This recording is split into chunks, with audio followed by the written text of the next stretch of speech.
अब हम टॉपिक देखेंगे इन्वर्टेबल मैट्रिसेस। तो इन्वर्टेबल मैट्रिसेस की पहले मीनिंग समझेंगे, देन क्वेश्चन करेंगे। इन्वर्टेबल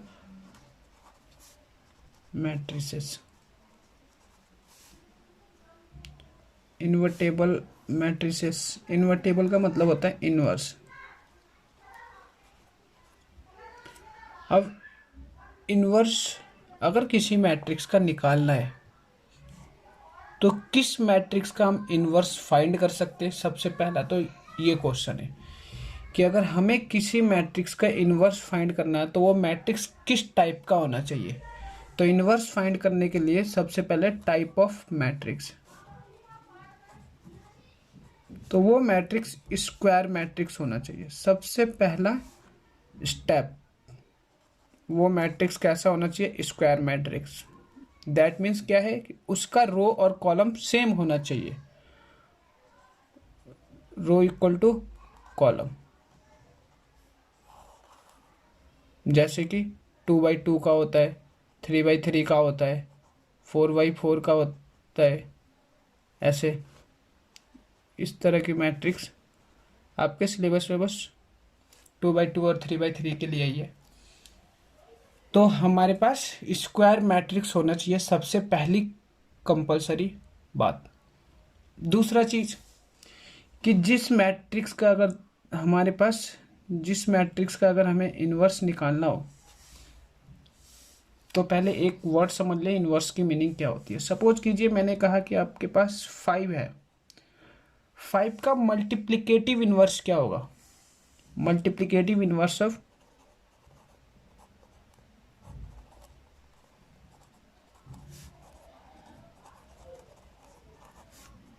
5 क्या होगा? मतलब कि 1/5। क्यों? क्योंकि अगर 5 में मैं 1/5 मल्टीप्लाई करूं तो 1 मिलता है। और ये उल्टा स्टेटमेंट लिख के बताऊंगा आपको कि multiplicative inverse of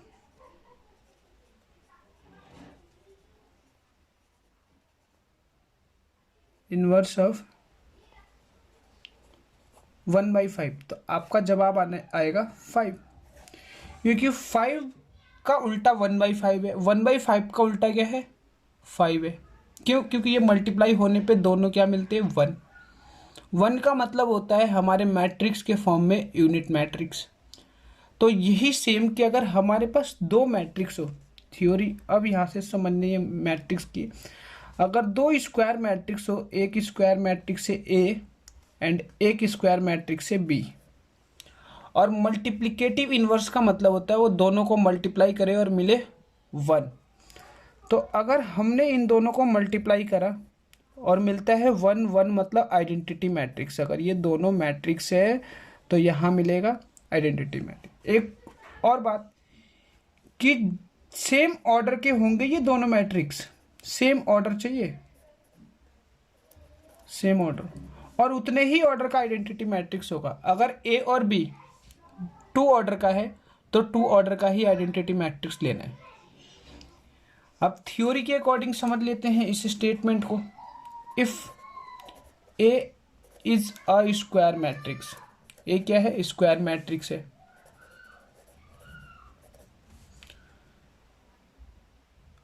of an order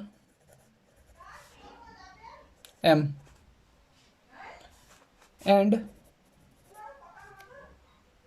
if there exist another matrix, another square matrix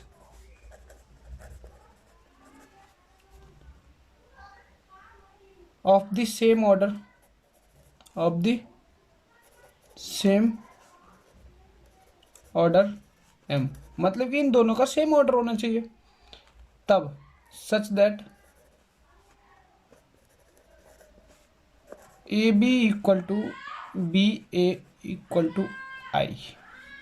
मतलब कि अगर मैं इस बात को ये कहता, आपको थोड़ा गौर कीजिएगा, अगर ये ए बोलूँ ये बी बोलूँ तो मैं ये भी कह सकता था 1/5 इंटू में 5 इक्वल टू 1 और 1 को आई बोलूँ।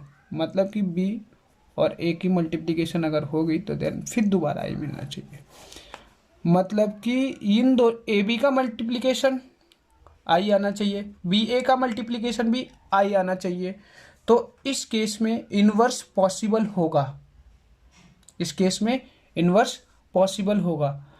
तो इन्वर्स क्या होगा, देन हम ये कह सकते हैं, जैसे मैंने ये बोला कि मल्टीप्लिकेटिव इन्वर्स ऑफ 5, अगर 5a है तो इसका मल्टीप्लिकेटिव इन्वर्स क्या है 1/5, इसको b बोला।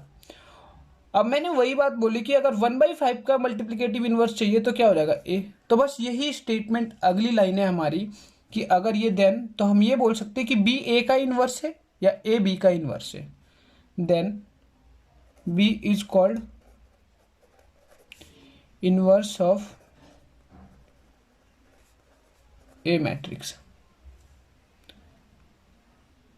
एंड ऑल्सो लिख लो, also A is a inverse of B। अब इसे डिनोट कैसे करते हैं इनवर्स को, सबसे मेन चीज ये है डिनोशन ऑफ या सिंबल या denote inverse of matrix A is denoted by A inverse. ये जो मैंने सिंबल लगाया है इनवर्स का साइन है, क्या साइन है, इनवर्स। A इनवर्स इसे रीड करते हैं, इसको क्या रीड करते हैं, इनवर्स ऑफ मैट्रिक्स A, ये रीड करते हैं inverse of matrix A। Suppose करो ऐसे ही मैं लिख देता ये, तो इसे रीड करते हैं इनवर्स ऑफ मैट्रिक्स B। इसे C लिख देते तो इनवर्स ऑफ मैट्रिक्स C। तो ये इनवर्स का सिंबल है जो ऊपर आपको -1 दिख रहा है। अब कोई एक एग्जांपल देते हैं जो इस प्रॉपर्टी को फॉलो करेगी, दोनों मल्टीप्लाई होके आ जाए वो नंबर। तो आपके पास एक एग्जांपल है, बहुत ही सिंपल है, मल्टीप्लाई करने पे 2 1 3 2 और एक B मैट्रिक्स है, दो मैट्रिक्स हमने लिया। अगर इन दोनों को मल्टीप्लाई करें हम 2 1 3 2। अच्छा, जो जो थ्योरी हमने पढ़ी वो पहले थ्योरी हम चेक करते ही, जो हमने एग्जांपल लिया कि वो सेटिस्फाई करता है। पहला, स्क्वायर मैट्रिक्स होने चाहिए, यस स्क्वायर मैट्रिक्स है, ऑर्डर दोनों के सेम होने चाहिए, ऑर्डर दोनों के सेम होने चाहिए, तभी तो मल्टीप्लाई होगा। अब हमें ये थर्ड प्रॉपर्टी चेक करनी है कि इन दोनों का मल्टीप्लिकेशन आई आता है या नहीं आता है। तो मल्टीप्लिकेशन में रो को कॉलम के साथ, रो को कॉलम के साथ कॉरस्पॉन्डिंग एलिमेंट्स मल्टीप्लाई हो जाएंगे। पहला रो पहले कॉलम में मल्टीप्लाई होगा, मतलब 2 2 से होगा, 3 -1 से होगा, और इनके बीच में प्लस का साइन आता है मल्टीप्लाई करके नेक्स्ट लिखने से पहले, यहाँ पे प्लस का साइन। अब जैसे ही नेक्स्ट एलिमेंट उठाता हूँ मल्टीप्लाई करने के लिए तो ये प्लस का साइन लिख दिया। ये फर्स्ट रो फर्स्ट कॉलम हो गया हमारा। अब हम चल लेंगे फर्स्ट रो सेकंड कॉलम पे। -3 को 2 से मल्टीप्लाई करना है और प्लस का साइन 3 को 2 से मल्टीप्लाई करना है। अब हमें चलना है सेकंड रो फर्स्ट कॉलम में 1 2 और फिर प्लस का साइन 2 -1। फिर यहाँ पे सेकंड रो सेकंड कॉलम में -3 1 2 इंटू में 2। यहाँ पे हो गया 4 और यहाँ पे हो गया -3, 4 -3, यहाँ हो गया +2, यहाँ हो गया -2, यहाँ हो गया आपका -6, यहाँ हो गया +6, यहाँ हो गया -3, यहाँ पे हो गया +4, ये भी। अब हमारे पास 1, यहाँ पे मिला 0, यहाँ पे मिला 0, यहाँ पे मिला 1। अब जो ये मैट्रिक्स मिला है 1 0 0 1, ये आइडेंटिटी मैट्रिक्स है, कितने ऑर्डर का, 2/2 का। तो सेम ये प्रॉपर्टी क्या कहती थी, ए बी और आई तीनों सेम ऑर्डर के होने चाहिए। और कंडीशन ये थी कि अगर हमने इन दोनों को मल्टीप्लाई करा और आई मिल गया तो इसका मतलब हम ये कह सकते हैं कि ए का इन्वर्स हमारा ये बी है और बी का इन्वर्स हमारा ये ए है। जैसे बी का इन्वर्स यहाँ से, और ये ए है। ये है हमारी इस इन्वर्स की प्रॉपर्टी। अब